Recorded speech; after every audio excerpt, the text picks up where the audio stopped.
It's time to take a look at the new vehicle in World of Tanks. It is the season rank 100 reward, the Leopard 1A1. It is such a good tank in my opinion. I've played maybe 5-10 games. I've made infinite amounts of silver. I genuinely like millions and millions playing in this tank using the ×2 silver boost. It's got a 65% silver bonus as well, so if you really want to earn loads and loads of silver, and I mean literally 500,000 silver every single game, which is not even one of those hard things to do, then this is the tank for you. And all you have to do is really have like a fairly average game. You don't even need to have like a super amazing game that you think, blimey, I've just managed to like cane the entire world. But this video has one replay, which is this one, that is just insane. At least in my opinion, I found it such a good actual gameplay or replay where I felt like everything was going quite right until it kind of didn't.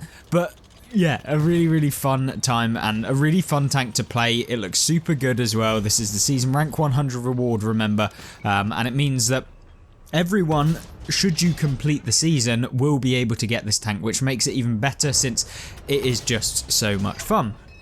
Now what you see here is that the reload is so short on the tank. You've got a 5.4 second reload to be able to deal 460 average damage, which is a very nice amount, and it doesn't take long before you start racking up hundreds and hundreds of damage, if not thousands, if not, you know, tens of thousands, to be honest with you, with this tank. It is a Era 2 tank, so you will be coming up against probably the most overpowered or highly competitive tanks in the game, being of course the FV4211, which is just such a disgusting tank to play against, and yeah, I really enjoy being able to actually deal with the FV4211 in this tank as opposed to any of the others, because I feel like you've got some leeway with an ability to be able to get some damage. Now what you see here is why I don't really like Cold War, is that you can basically see tanks that are out in the open from miles away, and feels a little bit cheap to me being able to just shoot these people. But there we go,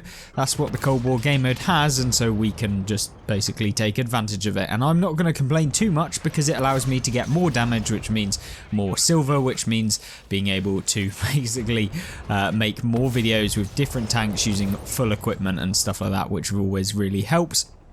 And you can see here, within, you know, a couple of minutes into the game, which this game lasts quite a while, as you'll see by the length of the video, is that it is really good. And I think that the tank offers so many different aspects of the game. You've got the mobility, being able to go 65 kilometers an hour base, which could go up if you really want it to.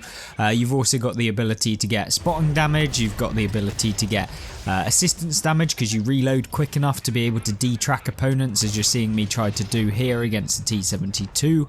Unfortunately unsuccessfully for the last bit of damage. And you've got the accuracy as well to pinpoint some of the weak points of the tanks that you come up against, like the cupola of the FV4211. Unfortunately, don't have a decent enough penetration on the standard rounds, albeit the penetration on the standard rounds is amazing.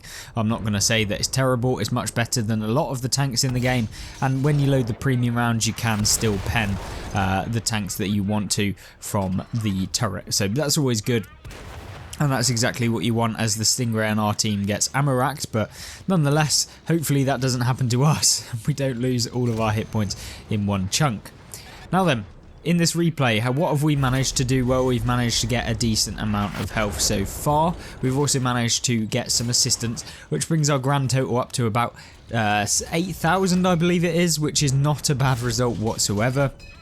And if we continue in this regard, being able to chunk out a load of damage as we are now, especially when it's against opponents that literally don't even know where we are, then I'm not going to complain at all, because ultimately what you want to do in Cold War is just farm like insane amounts of damage that you just don't really get the opportunity to do on the World War II game mode.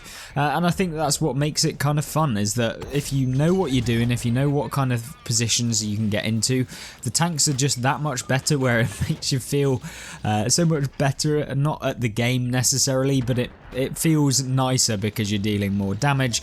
I expect if you only play Cold War, it becomes like a little bit disappointing when you play the World War II game mode, because you're doing less damage, even though like typically like the damage you're dealing is very good for the amount that that is in the game, essentially. I don't want to confuse myself there.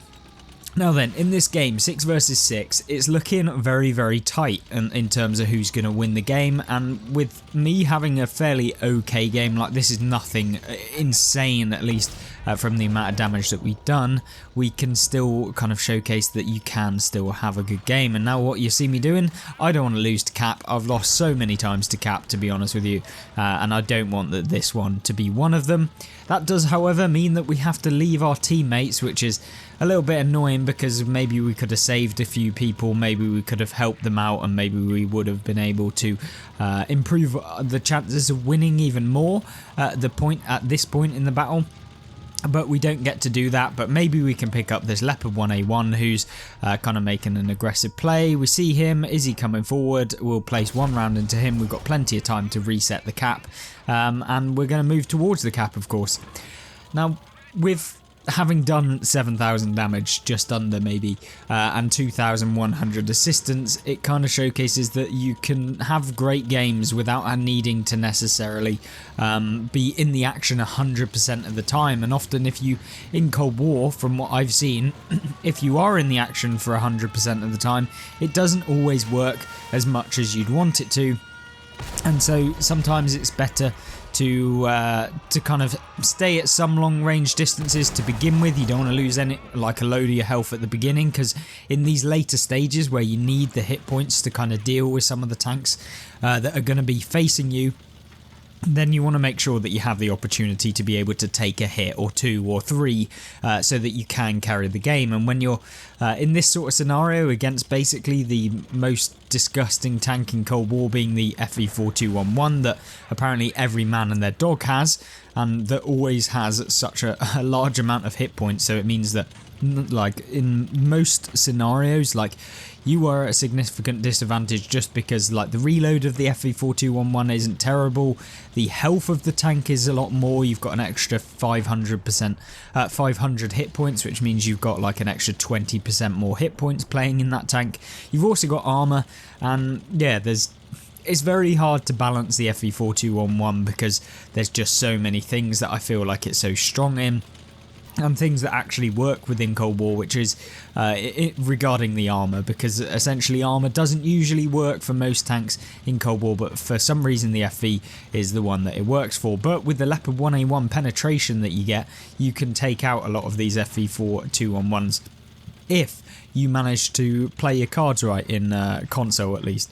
And so what you're seeing here is me just trying to advance into this area to get a bit of cover for my team and take out some of these opponents that are trying to rush the T-72A. Now, unfortunately, because we're not necessarily the most the fastest of tanks ever, it makes it difficult for me to be able to kind of get forward and help him out before he gets taken out. We only managed to get one shot in, which is disappointing.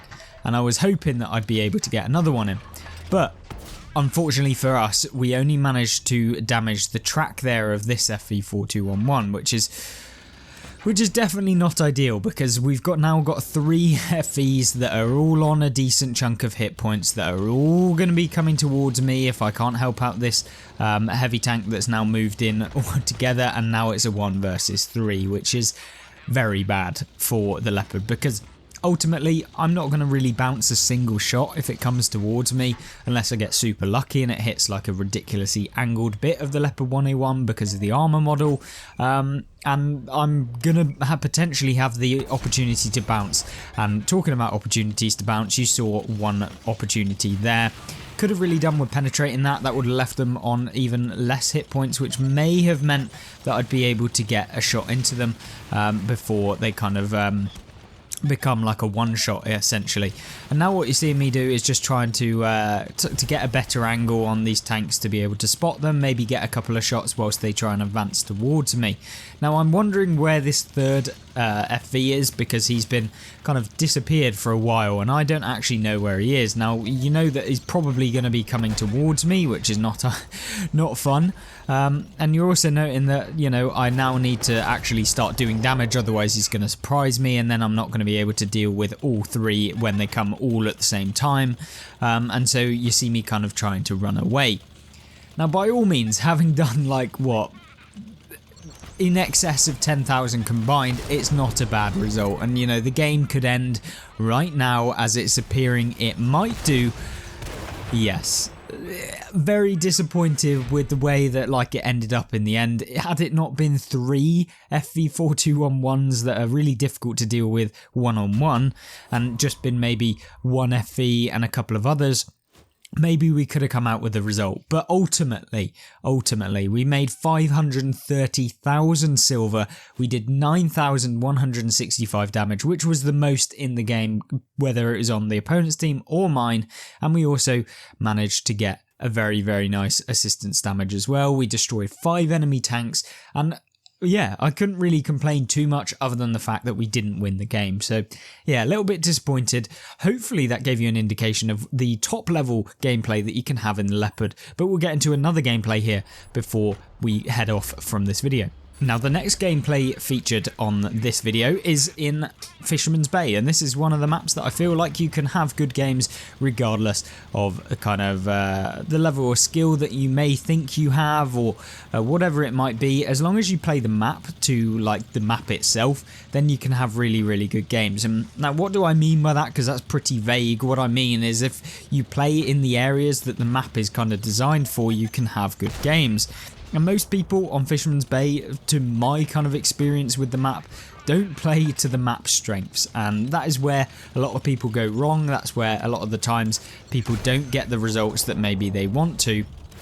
And that's why I think a lot of people don't do as well on this map. And I find that I can consistently have good games, like regardless of the tank I'm playing in, because of the positioning that I usually put myself in, I can still have those games where you feel like you were the top dog. And this replay is another one where we managed to have said good game.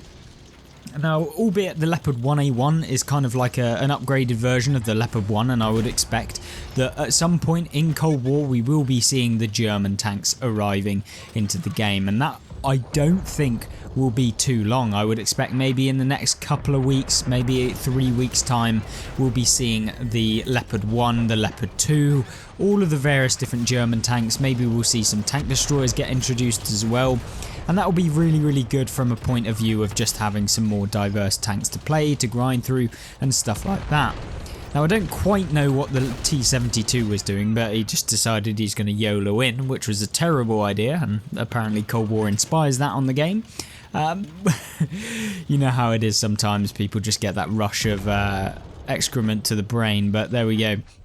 Anyway, in this replay, what are we doing? Well, we're taking this mid-ridge. I always love taking the mid-ridge. I love using it to kind of get some shots onto opponents that maybe aren't looking, or maybe they're being way too aggressive like the M60A1 here.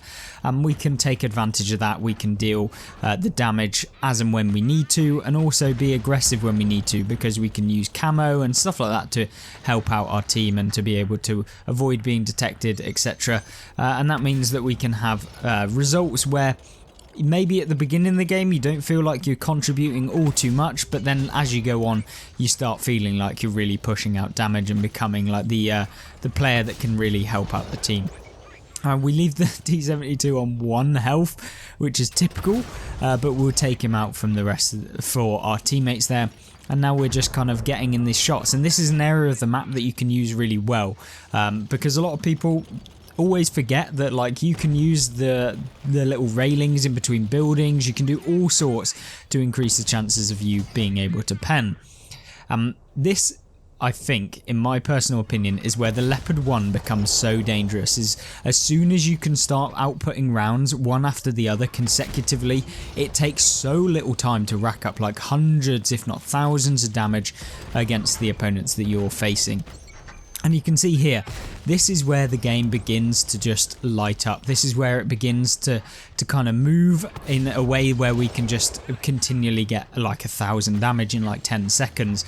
And that's where the Leopard becomes the king.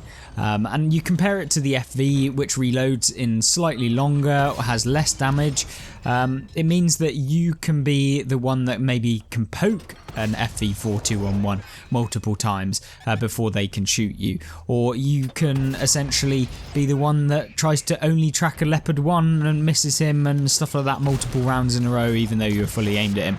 But nonetheless, the Leopard does have superb accuracy. You can pinpoint a lot of the weak points. You very rarely miss, other than the fact like when you get super unlucky. But then again, that's the exact same with every tank in World of Tanks, and so we're not going to really tar it with the same brush as being an inaccurate tank. And you can see here what we're doing is just pushing forwards, and maybe we can get some extra assistance damage, maybe we can track some opponents, and that's exactly what we're aiming for. If we can get some attract assistance, we can boost our marks of excellence.